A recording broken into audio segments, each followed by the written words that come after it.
সোলেমান শূন্য চোখে দেখে যাচ্ছে প্রেমার মৃত পুড়ে দগ্ধ হয়ে যাওয়া লাশটা।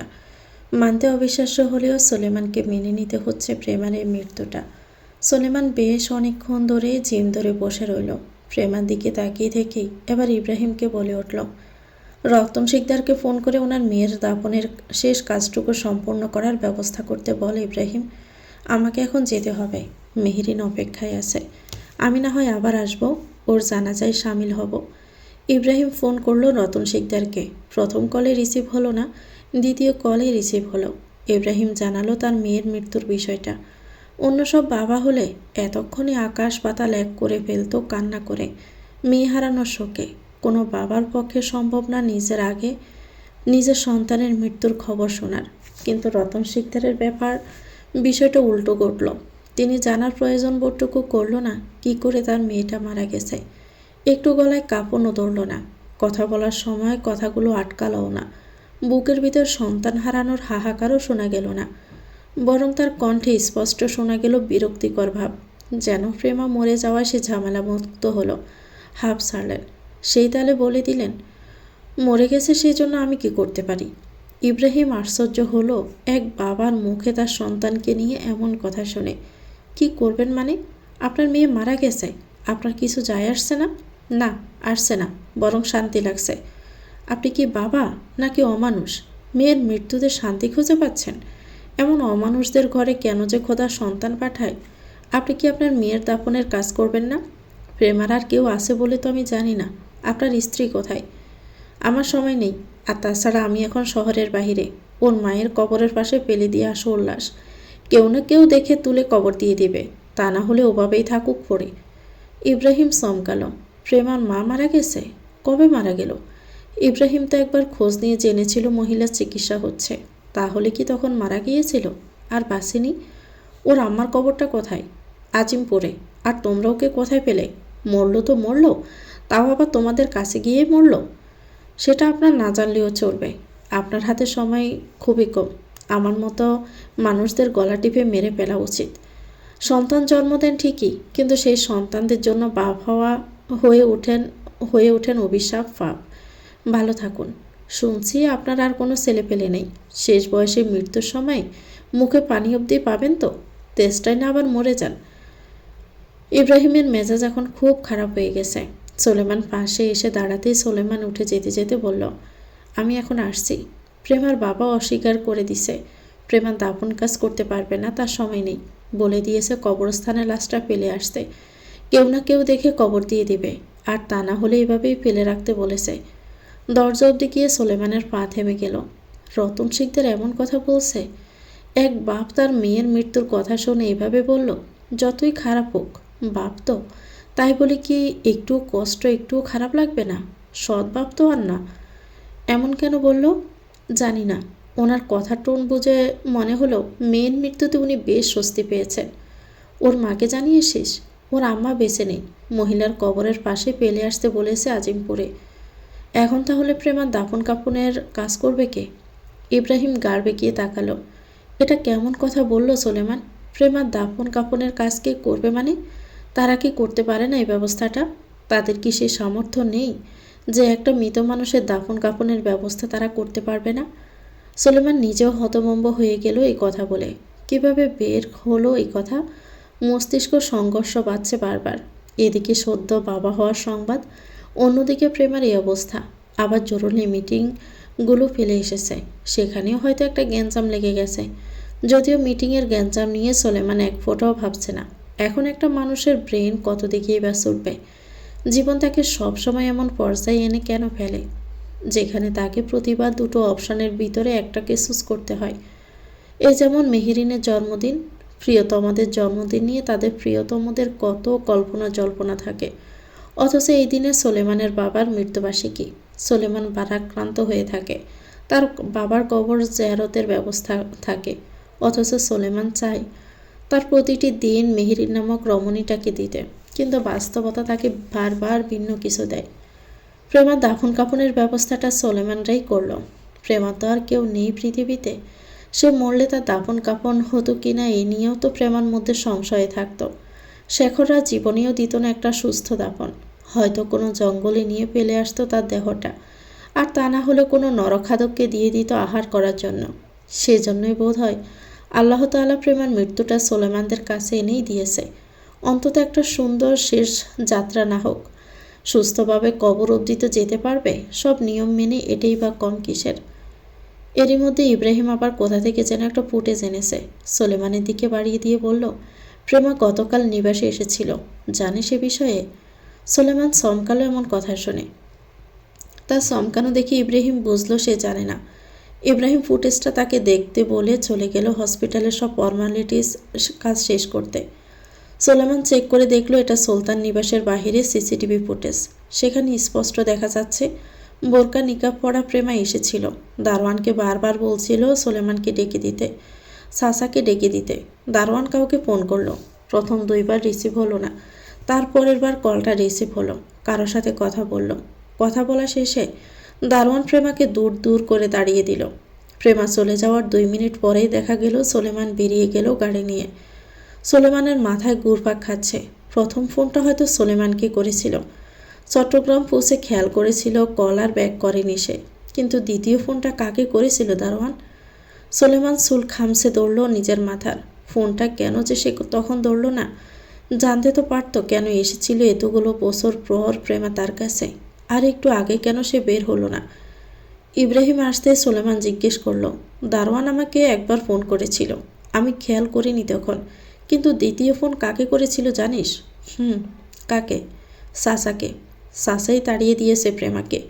আমি খবর নিয়েছিলাম প্রেমাকে হসপিটালে ভর্তি করানোর পরই। ও শেখরের বিষয়ে কিছু জানে। ওর বারবার বলছিল মেয়েগুলোকে বাঁচাতে। শেখরের কোনো খারাপ ব্যবসা আছে হয়তো।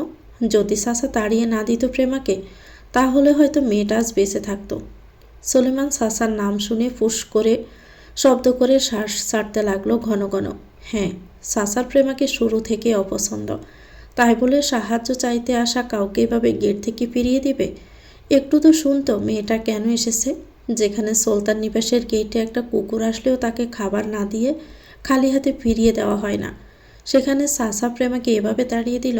প্রেমার এই মৃত্যুর জন্য কি তাহলে অজান্তে সোলেমান নিজেই দায়ী?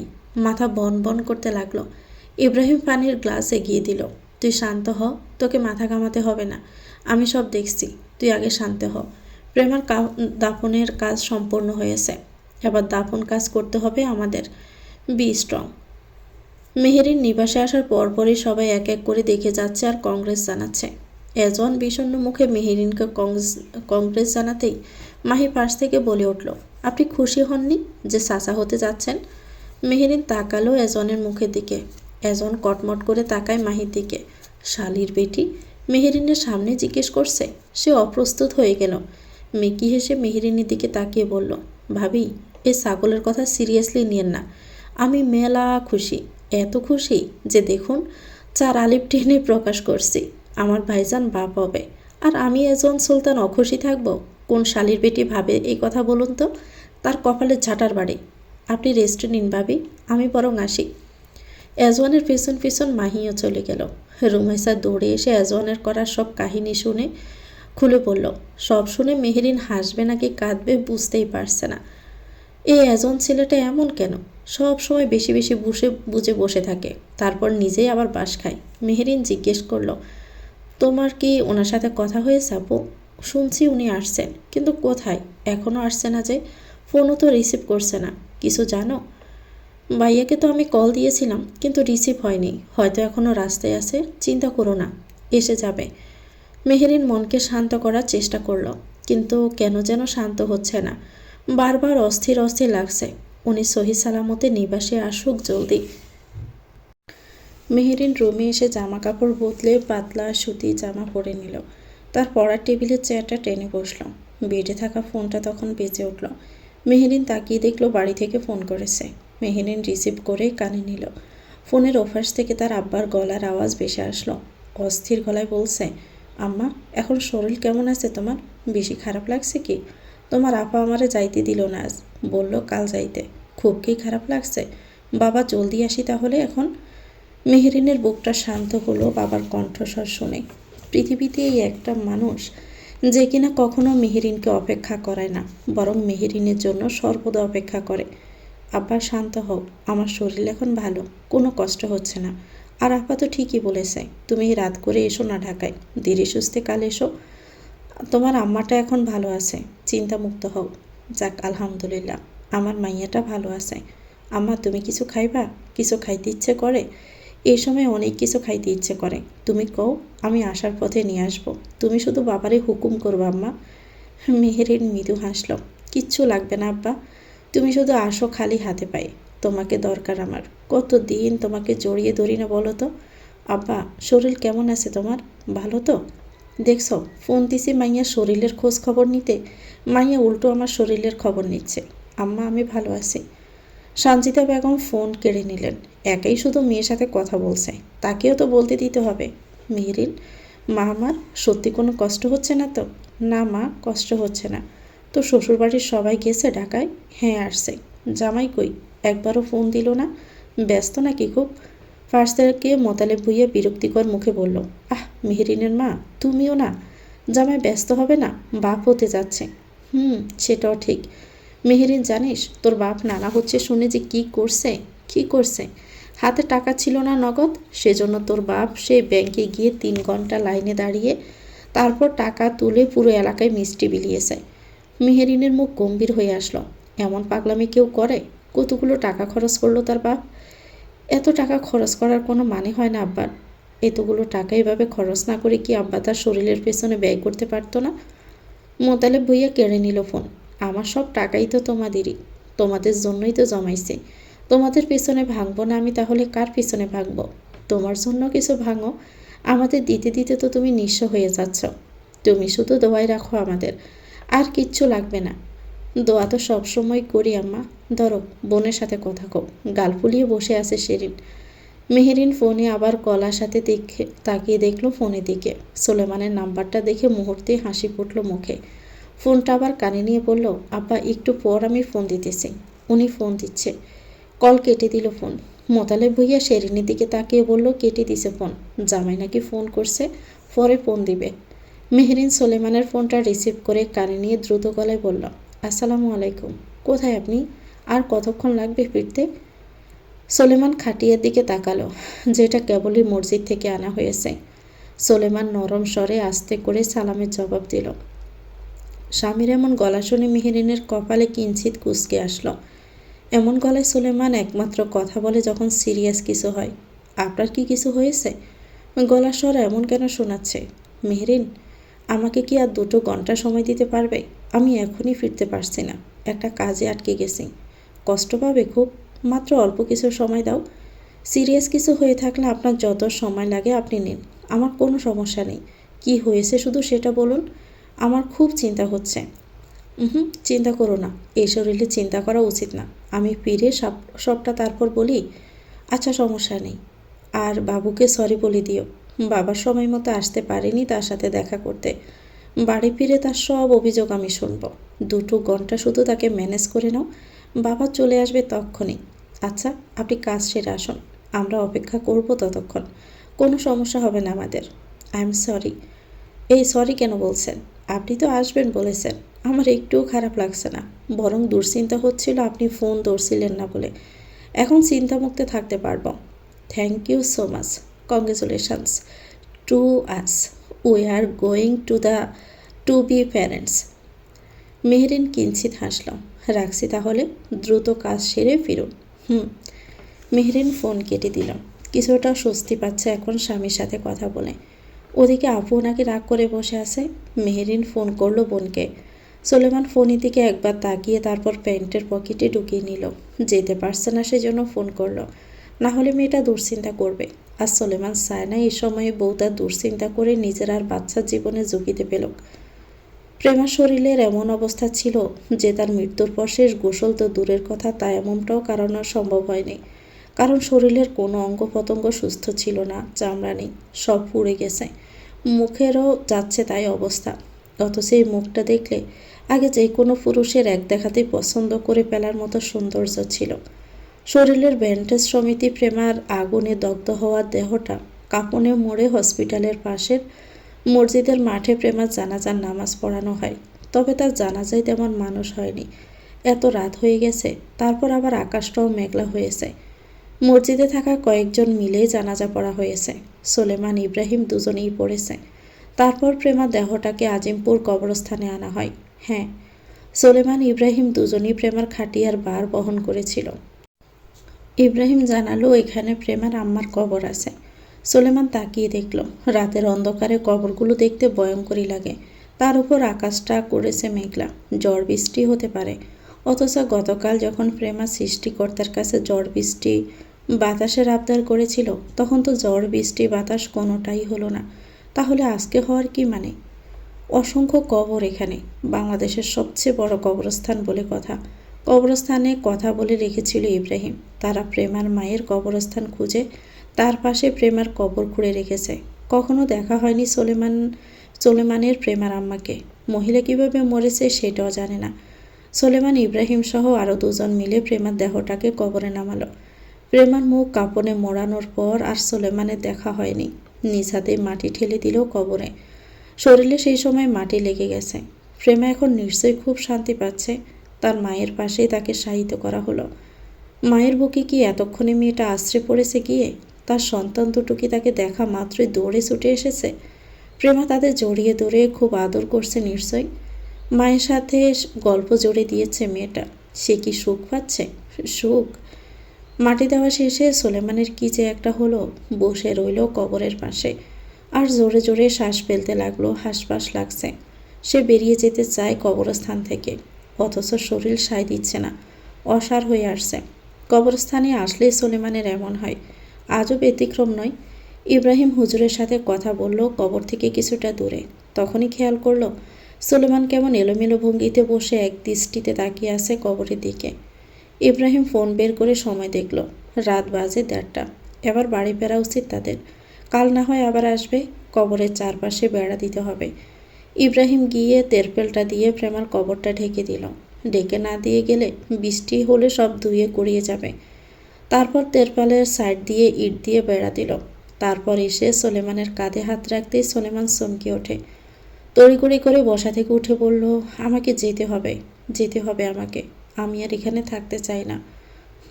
চল। সোলেমান হাঁটা দৌড়ল। তীব্র এক বাতাসের সাথে ভেসে আসলো এক গলার স্বর। মনে হলো প্রেমা বলছে, এত তাড়াতাড়ি চলে যাবে সোলেমান? সোলেমান হাঁটতে হাঁটতে অজান্তেই বলল, আমার আর সময় নেই। আমার জন্য তোমার কবেই বা সময় ছিল সোলেমান? সেই দিনও ছিল না, আর আজও নেই। সোলেমান চকিতে পেছন ফিরে তাকালো। মৃত মানুষ কখনো কথা বলে? না, বলে না। এটা ভ্রম। সোলেমান আর ফিরে তাকালো না পিছনে। চলে গেল মেহরিনের কাছে। নিবাসের বসার ঘরে থমথমে নীরবতা বিরাজমান। সবার দৃষ্টি আটকে আছে টিভির স্ক্রিনে। গতকাল রাতে রাজধানীতে ভোর রাতে প্রকাশ্য এক নারীকে আগুনে পুড়িয়ে মেরে ফেলা হয়েছে। টিভির স্ক্রিনে সিসিটিভি ফুটেজ। সেখানে স্পষ্ট দেখা যাচ্ছে শরীরে আগুন নিয়ে এক নারী ছটফট করছে যন্ত্রণায়। মেহরিন বেশিক্ষণ সেটা দেখতে পারল না। হাঁসফাঁস করতে লাগলো। আগুনে পুড়ছে পুরো শরীর। কি যন্ত্রণাটাই না হচ্ছিল ওই মেয়েটার। চিৎকারের আওয়াজ ভেসে আসছে এখনো কানে। আল্লাহ! আর মাকে সমান তালেই ডেকে যাচ্ছিল মেয়েটা। কি করুণ হয়ে বলছে, জ্বলে যাচ্ছে, আমি মরে যাচ্ছি। আল্লাহ মেঘ দাও, বৃষ্টি দাও, বাতাস দাও। মেহরিনের দম আটকে আসলো। রুমে চলে আসলো তৎক্ষণাৎ। ঢকঢক করে পানি খেলো পুরো 1 গ্লাস। এসির পাওয়ারটা বাড়িয়ে দিল রিমোট দিয়ে। পরনের ওড়নাটা বিছানার একপাশে রেখে গায়ে এলিয়ে দিল বাতাসে। এক হাত পেটের উপর, চোখ বুজে আসবে এমন সময় হুট করে দরজা খোলার শব্দে চোখ মেলে তাকালো। সোলেমান এসেছে। মেহরিন উঠে বসল। সোলেমান তার বা হাতে থাকা কোটটা সোফায় ফেলে এলোমেলো পায়ে দ্রুত হেঁটে মেহরিনের কাছে আসলো। ফ্লোরে হাঁটু গেড়ে বসে অপরাধী ন্যায় বলল, খুব সরি লক্ষ্মীটি, আমি আসতে পারিনি সময় মতো। অপেক্ষা করিয়েছি। খুব কষ্ট পেয়েছ নিশ্চয়ই? মেহরিন বরকে গেল। কেন কষ্ট পাবো আমি? কাজ ছিল বিদায় তো আসতে দেরি হলো। আর আমি জানি আপনার উপর দিয়ে কেমন চাপ যায়। সারা রাত ড্রাইভ করে চট্টগ্রাম গেছেন, আবার এই নিউজ শুনে ছুটে আসছেন ড্রাইভ করে। আপনি না আসলেও আমি তেমন একটা খারাপ বোধ করতাম না। আপনিও তো মানুষ, কোনো যান্ত্রিক রোবট ধরি না। সোলেমান মেহরিনের পেটের দিকে তাকালো। এই ছোট্ট পেটে তাদের অংশ আছে। সোলেমান পেটের দিকে তাকিয়ে বলল, স্যাম্প নিশ্চয় রেগে আছে বাবার উপরে, একটু শুয়ে আদর করে দেই। মেহরিন হাসল। অনুমতি নেওয়ার কি আছে? আপনার আর আমার মিলে আমাদেরই তো অংশ। সোলেমান হাত বাড়িয়ে ছুতে গিয়েও থেমে গেল। মেহেরিন ব্রু কুঁচকাল। কি হলো, থেমে গেলেন যে? সোলেমান হাতের দিকে তাকালো, তারপর নিজের দিকে। মাটি লেগে আছে, আমি অপরিষ্কার।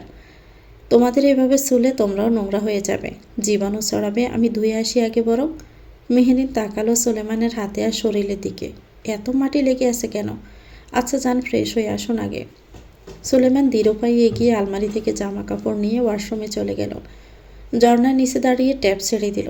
সাথে সাথে প্রেমার কবরের মাটিগুলো ধুয়ে মুছে সাফ হয়ে যেতে লাগলো সোলেমানের শরীর থেকে। সোলেমান বডি ওয়াশ দিয়ে ঢোলে ঢোলে শরীর পরিষ্কার করতে লাগলো। একটুও যেন মাটি না থাকে। জীবাণু ছড়াবে তা না হলে মেহেরিনের শরীরে, এই শরীরে, এই বুকে, এই বাহুতে মাথা রেখে জড়িয়ে না ধরলে মেয়েটার যে গুম হয় না আবার। ডলতে ডলতে শরীরের চামড়া লাল হয়ে গেল। আয়নায় দেখলো একবার, মনে হচ্ছে অ্যালার্জি উঠেছে। সোলেমান তোয়ালে দিয়ে ভেজা শরীর মুছে শুকনো কাপড় পরে বেরিয়ে আসলো। রুমে খাবার রাখতেই দেখলো মেহেরিন খাবার নিয়ে এসেছে। সোলেমান ভেজা মাথা মুছতে মুছতে বলল, তুমি আনতে গেলে কেন? এ শরীর নিয়ে ওঠানামা করা ঠিক না। আমরা নিচের ফ্লোরে শিফট করে যাব কেমন? সিঁড়ি দিয়ে ওঠানামা করতে হবে না তাহলে আর। মেহেরিন খাবারটা টেবিলের উপর রাখল। সবেমাত্র 1.5 মাস সুলতান সাহেব, আপনি এমনভাবে বলছেন মনে হচ্ছে আমি 8 মাসের অন্তঃসত্ত্বা। 1.5 মাস হোক আর 1 মাস হোক বা 9 মাস, সতর্কতা অবলম্বন শুরু থেকেই করা উচিত। কোনো রিস্ক নিব না তোমাদের নিয়ে আমি। বেশ বেশ, এবার খাবারটা তো খেয়ে নিন। সোলেমান বিছানায় বসল। তুমি খাইছো? না, না খাইয়ে রেখেছে আমাকে। মনে হয় আপনার আম্মা আপু একটু পরপর এটা নিয়ে এসে খাইয়ে দিয়ে গেছে। আপনি নিশ্চিন্তে খান। সোলেমান সেই যে গতকাল রাতে খেয়ে বেরিয়েছিল আর খাওয়া হয়নি। আমাকে খাইয়ে দিলে তোমার কষ্ট হবে? এই হাতে খেতে ইচ্ছে করছে না। একটুও না। মেহেরিন হাত ধুয়ে চেয়ার টেনে সোলেমানের সামনে বসে খাইয়ে দিতে লাগলো। খাওয়া শেষে সোলেমান ফ্লোরে বসে মেহেরিনের পেটে আলতো করে হাত রাখল। সাথে সাথে কেমন শীতল এক ঠান্ডা অনুভূতি শিরদাঁড়া দিয়ে বেয়ে গেল। বাবা হওয়ার সুখ এত সুন্দর, এত ঠান্ডা, এত মিষ্টি একটা অনুভূতি। সোলেমান কটা চুমু খেল মেহেরিনের পেটে, তারপর পিঠের দিকে তাকিয়ে বলল, can you hear me baby? I am so sorry. তোমার আসার সংবাদ শুনে আমি আসার মতো আসতে পারিনি তোমার কাছে, সেজন্য খুব রাগ করেছো নিশ্চয়ই। Please don't be angry with me. Papa loves you. পাপার ভালোবাসার মানুষ বলতে তো তুমি আর তোমার মাম্মাম ছাড়ার কেউ নেই। মেহেরিন সোলেমানের চুলের বাজে হাত ডুবিয়ে দিয়ে বলল, কম করে না হলেও 100 বার হয়তো সরি বললেন আসার পর। আপনার সন্তান আর আপনার সন্তানের জননী এবার সত্যি সত্যি রাগ করে বসবে, তখন 1000 বার সরি বললেও তাদের রাগ গলবে না। সোলেমান কোমর জড়িয়ে ধরল, পেটের সাথে মাথা ঠেকিয়ে বলল, এই এত সুন্দর একটা সংবাদ শোনার জন্য তোমাকে আমি কিভাবে ধন্যবাদ জানাই বলো তো? পুরো এলাকায় কি মিষ্টি পেলানো হয়েছে? সবাই কি জানে আমি বাপ হচ্ছি? সোলেমানের মনে পড়ে গেল এজনের কাণ্ড। শব্দ করে হাসতে লাগলো।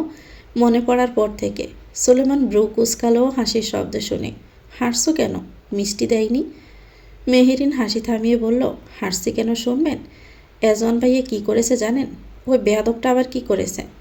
আপনার ভাই পুরো এলাকায় মিষ্টি বিলিয়ে এসেছে। জীবনে একটা কাজের কাজ করলো এই প্রথম। আহ শুনুন না, কিসের মিষ্টি দিয়েছে জানেন? চাচা হওয়ার নিশ্চয়ই। আরে না না, বাপ হওয়ার খুশিতে। পরে বাসায় এসে শুনে সে চাচা হচ্ছে। বেচারার মুখটা দেখার মতো ছিল। আবার রাস্তায় যত এতিম ছেলেপেলে ছিল তাদেরকেও নিবাসে নিয়ে আসছিল খাওয়াবে বলে। পুরো এলাকায় জানে ভাইয়া বাপ হচ্ছে। মেহেরিন হাসতে হাসতে গড়াগড়ি খাবে এমন অবস্থা।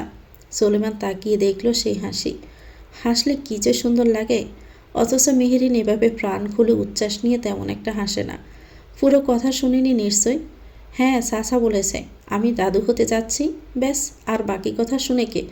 ভাইয়া ভেবে নিল মাহি আপু হয়তো আতপাগল ছেলে একটা, তবু উনি অনেক ভালো, সহজ সরল। সোলেমানের মুখ গম্ভীর হয়ে আসলো। ছোট করে বলল শুধু, অনেক ভালো। মেহেরিন জড়িয়ে ধরল সোলেমানের গলা, কোলের উপর বসে বলল, আপনি বেশি ভালো। কে বলে আমি ভালো? খুব খারাপ আমি বলি। আর মেহেরিন কিন্তু মিথ্যে বলে না কখনো। একটু কঠোর হতে পারো না আমাকে নিয়ে? শাসন করো আমাকে।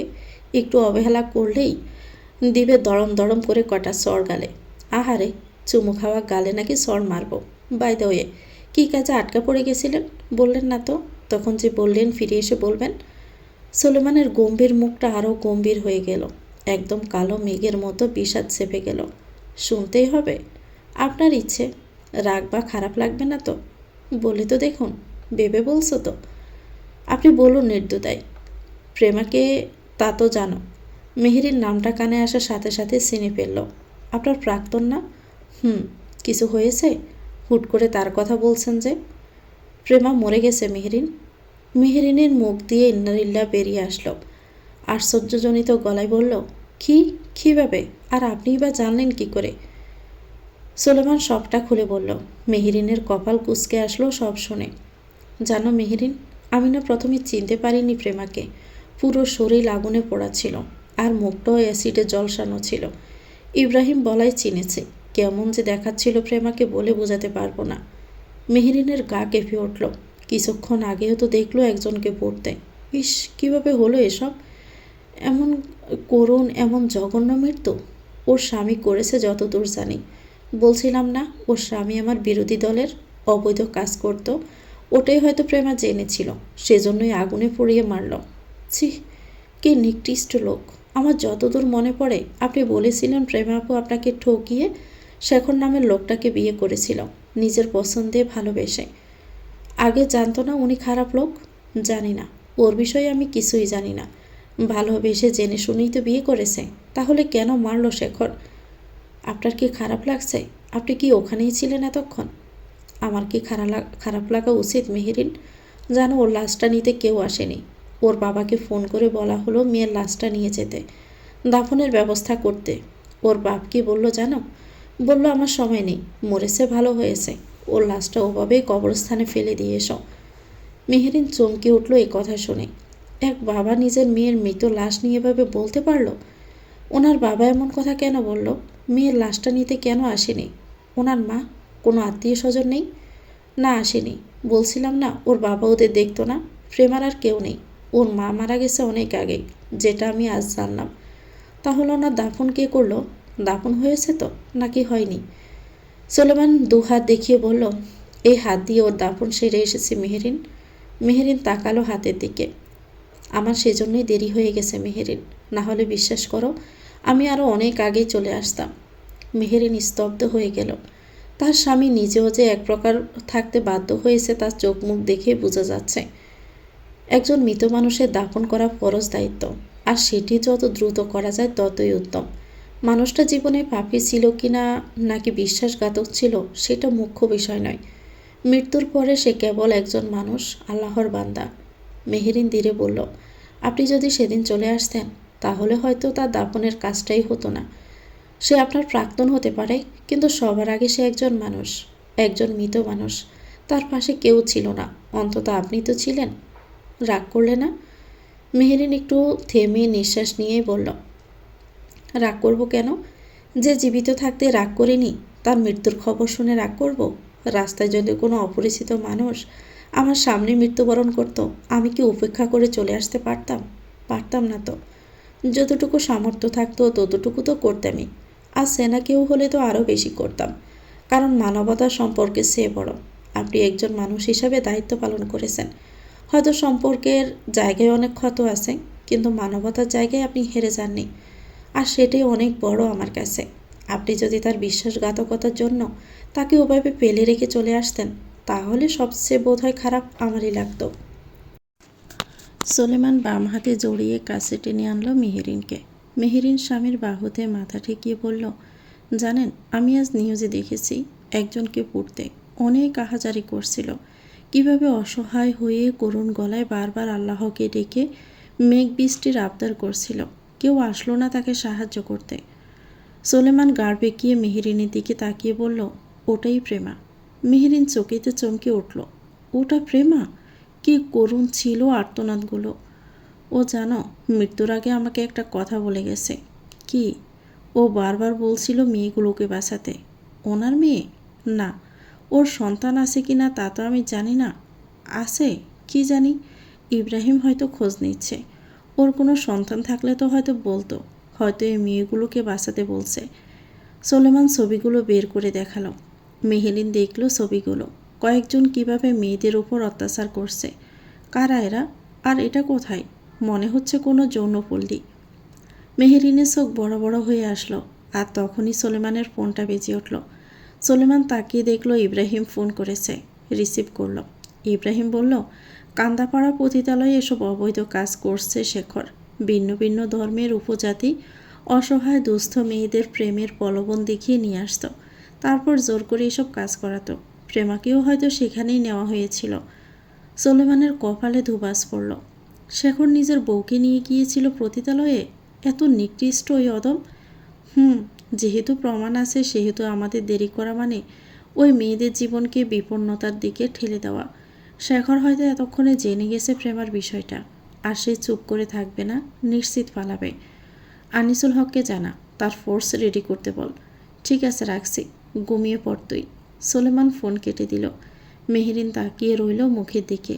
সোলেমান বুকে টেনে এনে বলল, তুমি এসবে জড়িও না, চিন্তা করবে শুধু। আমি পরে সবটা জানাবো, নিজে জেনে নেই। অনেক কিছুর হিসেব মিলছে না আমার। মেহেরিন সোলেমানের বুকে মুখ লুকিয়ে বলল, স্বামীরা কি এত খারাপ হয় যে নিজের স্ত্রীকে পতিতালয় নিয়ে যায়, পুড়িয়ে হত্যা করে? খারাপ তো খারাপই, সে ছেলে হিসাবেই খারাপ, ভাই, স্বামী, বাবা সব হিসাবেই খারাপ হয়। ওনার জন্য আমার খারাপই লাগছে। আচ্ছা, উনি কি সত্যি বিশ্বাসঘাতকতা করেছিল? তো মন বলছে আমরা যা দেখি যা শুনি তার বাহিরে অন্য কোনো কাহিনী আছে। তা না হলে হুট করে আপনাদের বিয়ে ঠিক হওয়ার পর উনি এভাবে ওনাকে কেন বিয়ে করবেন? জানি না, তুমি ঘুমাও, ভোর হওয়ার আগে একটু ঘুমিয়ে নাও। ঘুমো কি বললেই চলে আসে? কত কি ঘুরপাক খাচ্ছে ছোট্ট মাথার ভিতরে। মেহেরিন তার স্বামীকে নিয়ে চোখ বন্ধ করে বিশ্বাসটুকু এতদিনও হয়ে গেছে যে তাকে হাজারো রমণীর ভিড়ে ছেড়ে দিলে তার স্বামী তার দিকেই তাকিয়ে থাকবে, তার কাছেই ছুটে আসবে। তার জীবনের সবটা জুড়ে এখন মেহেরিন। হ্যাঁ, সোলেমান বলেছিল, I will never forget my first love. কাউকে সত্যিকার অর্থে ভালোবাসলে অপর পক্ষের মানুষ যতই বিশ্বাসঘাতকতা করুক, নিজের ভালোবাসাটা তো মিথ্যে ছিল না। সেটা ভুলে যাওয়া মানে নিজের ভালোবাসার উপর প্রশ্নবিদ্ধ করা। ফার্স্ট কম বেশি সবারই থাকে, আর মেহেরিন বিশ্বাস করে সোলেমান অতীত দূরে থেমে নেই, সে বর্তমানকে নিয়ে ভবিষ্যতের দিকে এগিয়ে যাচ্ছে। এখন প্রেমার হত্যার একটা সুষ্ঠু বিচার হোক। যে মেয়ে মৃত্যুর মুখে অন্যদের বাঁচানোর কথা বলতে পারে, সেই মেয়েটা কি সত্যি এমন বিশ্বাসঘাতকতা করেছিল? মেহেরিনের কাছে কেমন অবিশ্বাস্য ঠেকছে। মনে হচ্ছে এর পিছনে অন্য কিছু আছে, যেটা বোঝা যাচ্ছে না। রতন শিকদার ফোন করে শেখরকে জানালো প্রেমা মরে গেছে, তবে মরেছে গিয়ে সেই সোলেমানদের কাছে। কথাটা শোনার পর থেকে শরীর জ্বলে যাচ্ছে শেখরের। শালি মরলে তো মরল, প্রাক্তনের কাছে গিয়ে মরল। ওই শালার বেটা আবার সন্দেহ করে বসলে তো আরেক ঝামেলা। তার উপর এখানে প্রমাণ বলতে আছে কিছু ফাইল। শুধু কি ফাইল নিয়েই পালিয়েছিল প্রেমা, নাকি আরও কিছু ছিল সাথে? আরও কিছু নিলেও সেগুলো কি সোলেমানের হাতে? শালার ইকবালটাকেও তো মেরে ভুল হলো, বাঁচিয়ে রেখে আরও টর্চার করলে হয়তো জানা যেত। চিন্তায় মাথা ঘুরপাক খাচ্ছে। শেখর পকেট থেকে ফোন বের করে কাউকে কল দিল। ফোন রিসিভ হতেই শেখর বলল, শুনছো সব কিছু? এখন কি করব? সোলেমান যা ডেঞ্জারাস জানোই তো, এই অবধি এসে পড়বে না তো? আমি নজরে রাখছি, আপনি প্রিপেয়ার্ড হয়ে থাকুন। সেই সাথে একটা সুখবর শুনুন। এত দুঃসংবাদের মাঝে সুখবর কি আবার? সোলেমান বাপ হতে যাচ্ছে। এখানে সুখবরের কি হলো আমার জন্য? বসে বসে ভাবুন, রাখছি। ফোন কেটে গেল। শেখর বুঝল না সোলেমান বাপ হচ্ছে তাতে শেখরের কি। ইমন পেনড্রাইভটা হাতে নিয়ে বসে আছে। কি আছে এতে জানার কৌতূহল হচ্ছে, বাট তবে অন্যের জিনিস এভাবে দেখাটা কি ঠিক হবে? কিছু শিবির প্যানেলে ছেলে পেলে এসে বসলো ইমনের পাশে। হাতে পেনড্রাইভ দেখে বলল, কিসের পেনড্রাইভ এটা ইমন ভাই? ইমন সেদিন রাতের ঘটনাটা খুলে বলল। একটা ছেলে ইমনের হাত থেকে পেনড্রাইভটা খুলে নিয়ে ল্যাপটপে কানেক্ট করলো। ইমন বাধা দিতে চাইল, কারো জিনিস এভাবে দেখাটা ঠিক না। ছেলেগুলো শুনল না। দেখা যাক না কি আছে এতে। যার পেনড্রাইভ তার যদি কোনো অ্যাড্রেস থাকে তাহলে যোগাযোগ করে দেওয়া যাবে। হ্যাঁ, এটা মন্দ কথা বলেনি। তারা চেক করতে করতে একটা ফাইলে ঢুকলো, সেখানে অসংখ্য ভিডিও দেখা যাচ্ছে। তবে কিসে সেটা দেখেনি। একটা ভিডিওর ক্লিপে ঢুকে দেখলো একটা মেয়েকে জোর করে টেনে হিঁচড়ে একটা রুমে নেওয়া হচ্ছে। তার কিছুক্ষণ পরে পুরুষ ঢুকে যাচ্ছে সেই রুমে, দরজা বন্ধ করে দিচ্ছে। তারপর চিৎকারের আওয়াজ ভেসে আসছে। মেয়েটা বারবার ছেড়ে দিতে বলছে, এমন প্রায় 30-35টা ভিডিও, কিন্তু তাদের চোখ আটকে গেল একটা ভিডিওর একটা লোকের ছবিতে। তারা চাওয়াচাওয়ি করলো একে অপরের মুখের দিকে। তারপর ল্যাপটপটা নিয়ে হেড অফিসে চলে গেল। ইমন বুঝলো না তাদের পেছন পেছন হেড অফিসে গেল। প্যানেলের প্রধানের সামনে ল্যাপটপটা রেখে বলল, ভাই দেখুন, বিএনপি মহসিন আলীর ছেলে এটা, মেয়েদের দিয়ে যৌনপল্লীতে খারাপ কাজ করায়। প্যানেলের প্রধান দেখলো ভিডিওটা। বিএনপি তো তাদেরও বিরোধী দল, আর বিরোধী দলের বিরুদ্ধে প্রমাণ পাওয়া গেলে কেউই বসে থাকে না। তারাও থাকলো না।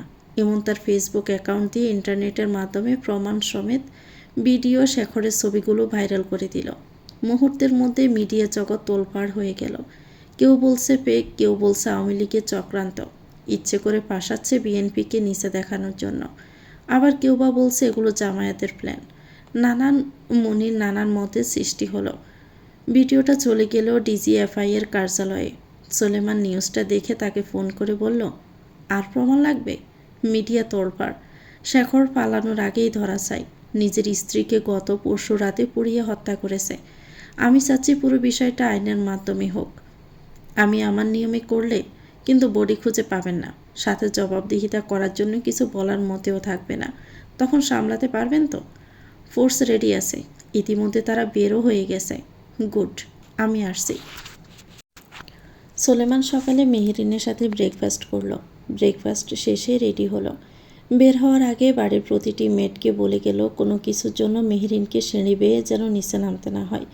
তার দরজার বাইরে দাঁড়িয়ে থাকবে, যা চাইবে সাথে সাথে এনে হাজির করবে। পরিবারের সাথে কিছু গুরুত্বপূর্ণ কথাবার্তা বলল মেহেরিনকে নিয়ে। পুরো এলাকায় ফের মিষ্টি বিলাতে বলল। আর দুপুরের মধ্যে মেহেরিনের বাবা মাও চলে আসবে। আপ্যায়নের যেন কোনো ত্রুটি না হয়। পরিশেষে সব কিছুর ব্যবস্থা করে মেহেরিনের কপালে গাঢ় এক চুম্বন এঁকে নিয়ে বিদায় হয়ে বেরিয়ে গেল। ফিরতে কিছুটা লেট হতে পারে। মহসিন আলীর বাসার সামনে মিডিয়ার আইনের লোক ভরে গেছে। তাদের কানে খবরে এসে গেছে আগুনে পুড়তে দেখা ভিডিওর মেয়েটাই বাড়ির বউ। তোপের মুখে পড়ে গেছে মহসিন আলী। তাকে পুলিশ আপাতত ধরে নিয়ে গেছে। এদিকে শেখরের মাথায় হাত। মেয়েগুলোকে নিয়ে পালানোর সময়টা অবধি নেই। আর বোনের ওপাশ থেকে জানালো গা ঢাকা দিতে আপাতত। মেয়েগুলো চিনতে ছেড়ে দাও। শেখর বাহিরে তালা মেরে আগুন ধরিয়ে দিয়ে পালিয়ে গেল। ডিজিএফআইয়ের সদস্যরা এখানে পৌঁছে দেখলো আগুন ধরিয়ে দিয়েছে বাড়িতে। ভেতর থেকে চিৎকারের আওয়াজ ভেসে আসছে। তাড়াতাড়ি তারা ফায়ার সার্ভিসকে কল করে ডেকে এনে আগুন নেভানোর ব্যবস্থা করলো। পূর্ণা তার মেয়েকে রুমে বন্দি করে রেখে গেছে শেখর। বেচারির রুম অবধি এখনও আগুন আসেনি। তবে বাহিরে চিৎকার চেঁচামেচির আওয়াজ শুনে বুঝলেও খারাপ কিছু ঘটেছে। দরজায় বারবার ধাক্কা দিতে লাগলো। মেয়েটাও কাঁদছে। কেউ এসে দরজা খুলে দিল আর কেঁদে কেঁদে বয়ার্ত গলায় বলল, আগুন লেগেছে পূর্ণা, আমরা এবার বাঁচবো কী করে? মরে যাব আমরা। প্রেমা কি আর আসবে না? পূর্ণা চমকে উঠল। আগুন লাগিয়ে দিয়েছে শেখর। মেয়েটাকে শক্ত করে জড়িয়ে ধরল। এই ছোট্ট প্রাণটাও দগ্ধ হয়ে পুড়ে মরবে তার সাথে। আর তখনই আগুনের একটা অংশে এসে পড়ল কিছু দূরে ছুটতে থাকা একটা মেয়ের উপরে। সাথে সাথে মেয়েটা চেঁচাতে চেঁচাতে পুড়তে লাগলো। পূর্ণা ছুটে যেতে চাইল। পাশের মেয়েটা আটকে দিল। অত আগুনের মধ্যে এই মেয়েটা যাবে? সিমরান যে কোলে। আগুনের তাপে শরীর ঝলসে যাওয়ার মতো অবস্থা। দীপা পূর্ণাকে নিয়ে ভেতরের দিকে চলে গেল। এদিকে মনি দিকবেদিক শূন্য হয়ে গেছে। শেখরটা তাকেও তালাবদ্ধ করে রেখে পালিয়েছে। যার জন্য তার এই জীবনটা বিলিয়ে দিয়েছিল, সেই শেখর তাকে এভাবে ধোঁকা দিল। মৃত্যুর ভয় হচ্ছে মনির।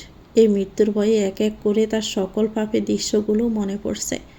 একটা আগুনের পলক এসে পড়বে গায়ে, এমন সময় পূর্ণা এসে টেনে সরিয়ে দিল। আকস্মিক এমন টানে মনি পড়ে যেতে যেতেও সামলে নিল। গাড় বেঁকিয়ে পূর্ণাকে দেখে মনে পড়ল কত অত্যাচারী না করেছে সেই পূর্ণার উপরে, সকলের উপরে। আর সেই পূর্ণাই তাকে বাঁচাচ্ছে। সোলেমান গাড়ি থেকে বের হয়ে দেখলো আগুন ততক্ষণে নিয়ন্ত্রণে চলে আসছে। তালা ভেঙে ভেতরে ঢুকে পড়ছে সদস্যরা। দু একজনকে টেনে টেনে বের করছে। কারো মৃতদেহ, কারো আধপোড়া শরীর। সোলেমান এগিয়ে গেল, জিজ্ঞেস করলো কেউ জীবিত নেই? মেবি আছে, তাদের আগে বের করুন। তা না করে মৃতদের দেহ কেন টানছেন? করা হচ্ছে বের। সোলেমান বাড়িটার দিকে তাকাতেই আবার দেখল বেঁচে থাকা মেয়েদের বের করা হচ্ছে। একটা বাচ্চা মেয়েও আছে কোলে। মেয়েটা গলা ফাটিয়ে কাঁদছে। ওর কি কিছু হয়েছে? পূর্ণা মেয়েটাকে আঁকড়ে ধরে খোঁড়াতে খোঁড়াতে দীপার সাথে বের হলো। তাদের পেছন পেছন আর কজন বের হলো। মনি বের হতে পারেনি, আগুনে তার শরীর পড়ে গেছে। পূর্ণার সাথে 7-8 জন বের হতে পেরেছে। তাছাড়া বাকি সবাই আগুনে পুড়ে আহত হয়েছে, আর তা না হলে মরে গেছে।